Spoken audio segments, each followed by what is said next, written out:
What's the fact you know that almost everyone is wrong about? The Mayans didn't disappear or go extinct. They still live in Central America and speak at least 24 different Mayan languages. The last Mayan city didn't fall to Spanish conquest until 1697. I work in a school and yesterday read a textbook with kids that said, although the Mayans disappeared, there are still people who claim to be Maya, speak Mayan, and practice the Mayan religion. It's like they're too dumb to read their own writing sometimes. That's how I'm going to describe the USA from now on. Although the Americans disappeared, there are still people who claim to be American, speak American dialects, and practice the American religion. A heart attack and cardiac arrest are not the same thing. Some severe heart attacks can lead to cardiac arrest, however there are many that experience heart attacks unknowingly and carry on their merry way. Cardiac arrest means your heart actually stopped right. It means it stops beating effectively to get oxygen to your body. Asystole means it completely stops. This is really specific, but in most anatomy or biomechanics textbooks the ankle joint is classified as a second-class lever with the ball of the foot labeled as the fulcrum. This is incorrect as the system rotates about the ankle joint, not the ball of the foot. Therefore it is a first-class lever, not second. This right here is a hill I will die on. It's the hill you'll die on. How pedantic of you. Your flight isn't delayed because the tower says so. They blame it on us, air traffic control, because if the airlines admit the blame on themselves they may have to reimburse you. Those lying bastards. If you end up in a higher tax bracket, only the income above that bracket gets taxed at the new percentage. It baffles me how few people understand this. I have just stopped trying to help people understand this. Due to how our hours work, 24 on 48 off, we can earn overtime very quickly and everyone always tells me not to work too much or I won't be making any money past a certain point and my brain hurts for them. Diamonds can in fact be shattered with a hammer. There is a difference between how strong something is and how hard it is. Diamonds can't be scratched by another material or cut. If diamonds can't be scratched by another material, how do they polish them? While serving on an airfield, I remember telling a non-aviation friend that there was a plane coming in about an hour from then. He said that was impossible because the tower is closed. I explained to him that flights come in all the time when the towers are closed. Even commercial jets are constantly landing without the tower being open. He absolutely blew up, said I didn't know what I was talking about, and that planes would crash all the time if that were the case. How could planes land without a tower? That just makes no sense. I even got my superior officer on the phone the next day to explain it, and he still wouldn't believe it. I had 3 other people under me explain it to him, and he still wouldn't believe it. I told him, dude, it's really simple to prove the tower hours are posted. Check the last time a flight lands for the night, and I guarantee it will be after that time. He did, it was, and yet he still refused to believe me. The sad fact is, people would probably riot if they found this out, because they'd think it was horribly dangerous, but it's been standard operating procedure for decades now and no one has even noticed. It hasn't caused a single crash. Believe it or not, it's actually safer to come in after hours, because of the reduced traffic. This is not something that needs fixing, it's a very logical move, but I'll bet there are even people reading this that won't believe it. Unless you work in aviation, you probably don't know any of this, and there are plenty of unmanned airfields with runway lights that you activate remotely by letting your radio at a certain frequency, till some runway lights can be turned on using radio frequency. If you don't have a will, your spouse doesn't necessarily get your stuff. But the state doesn't take it all either. You don't have to pay gift taxes if you make a gift of over $15k. You just have to file a gift tax return. Revocable trusts don't change the taxation of your estate. Guess what I do for a living? Lol. I'm guessing exotic dancer with a passion for tax law, but is too embarrassed to tell their parents about it. After living in Slovakia for 7.5 years, I got beyond frustrated when people would tell me that I would catch a cold from simply being in cold weather, or that air conditioning in the summer makes you sick, or that you treat a cold with antibiotics, or that sitting on cold concrete will give you hemorrhoids. I tried to refute all of this with actual evidence, but it fell upon deaf ears. I loved my time there, but good lord, the old health superstitions are alive and well. Don't forget, drinking anything with ice will make you sick. Source, check in laws. That janitor is a low class job. I'm a janitor and let me tell you we make good money. Amazing benefit. People treat you with so much respect. Comes the holiday, janitor gets a lot of gift from the people he cleans for. You're like a hero when there is toilet or bathroom trouble. Yeah, we make good money. I make more money than my friend who graduated university. Not only that, you have good coworkers. Nobody tells you what to do cause you pretty much have a routine. My uncle was a roofer for many years, but finally got tired of inhaling tar and seeing co-workers get blown off of roofs in high winds. He got a job as a janitor with a public school district and stayed there for over 20 years. It was a union job, so he had good pay and benefits and he retired with a nice pension. Oh, and he used to bring home some cool things that had been left in the lost and found for over 30 days. That's how I got a nice marching band jacket from some school I'd never attended. That's so awesome. Yeah, I was actually a preschool teacher before being a janitor. Teachers don't get paid a lot, so that's why I left. And can you believe I get paid more than those who I used to clean for? Yeah, I'm in the union. They take care of you very well. On the best feeling is finding someone's phone and then giving it to them. Their eyes light up, and when you see them again, they give you some treat. Picture a hymen.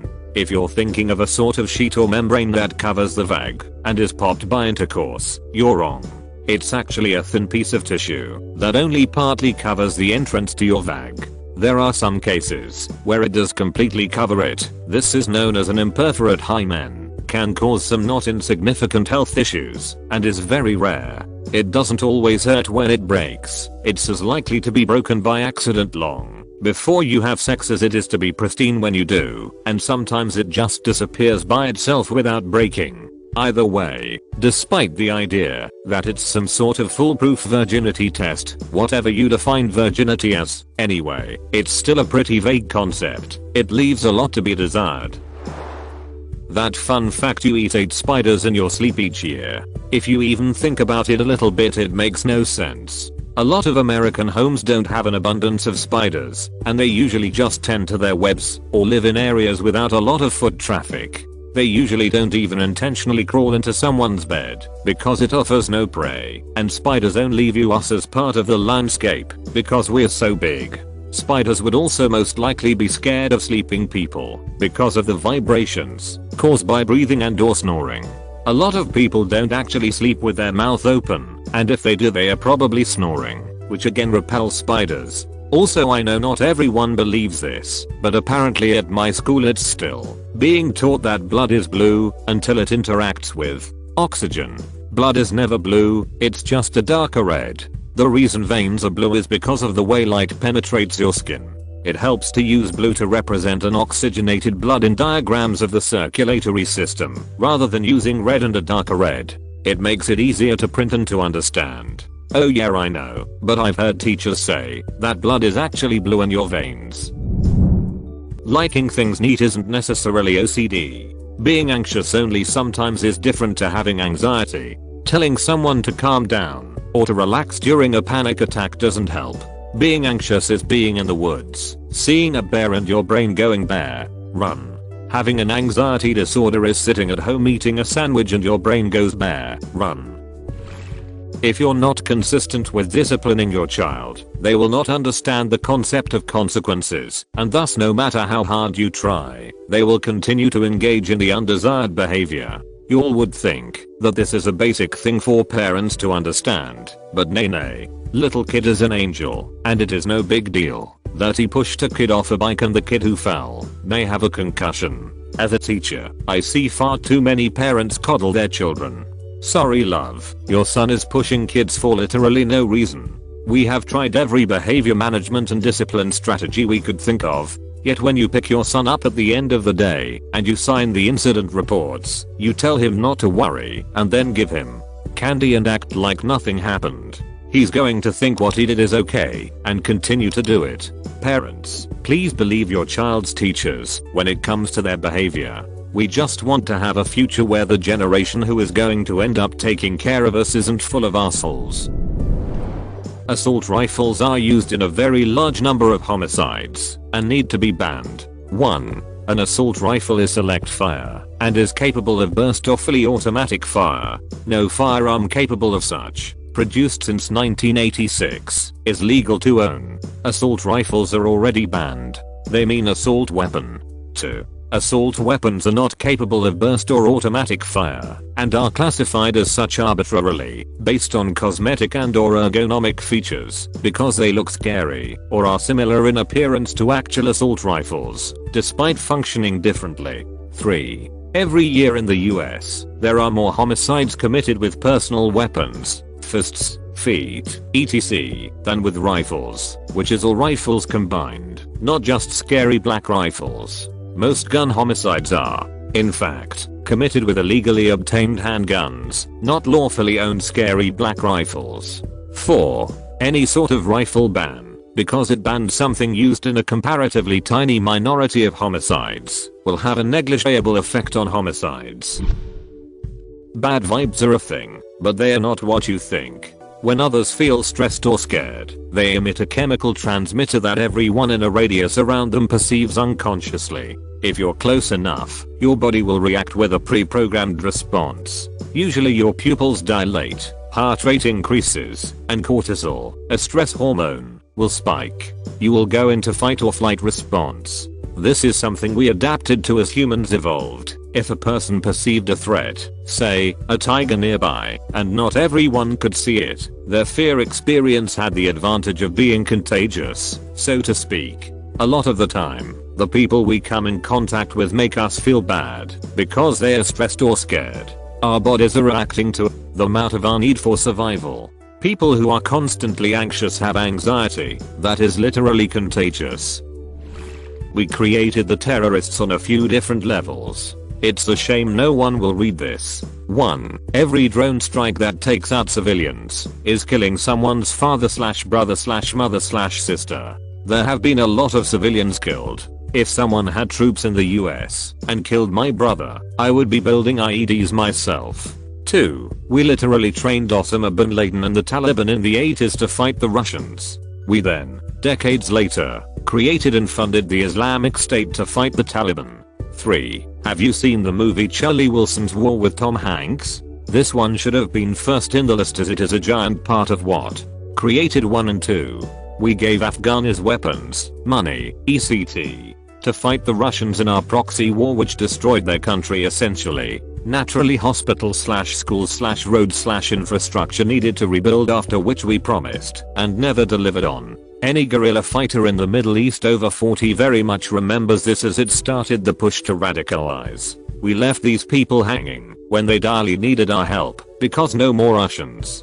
4. Are meddling in their political elections. The entirety of the Middle East, we have toppled or rigged virtually every country's elections. I would be mad if China came here and toppled our president and propped up one of their friends in America. I'm not saying they are justified, and I don't support them. I'm just pointing out the fact that you lay in the bed you make. We destroyed the Middle East, and it started in the 40s, if not further back. Who knows where Iran would be if we hadn't toppled its democratically elected government to prop up the fricking Shah of all people.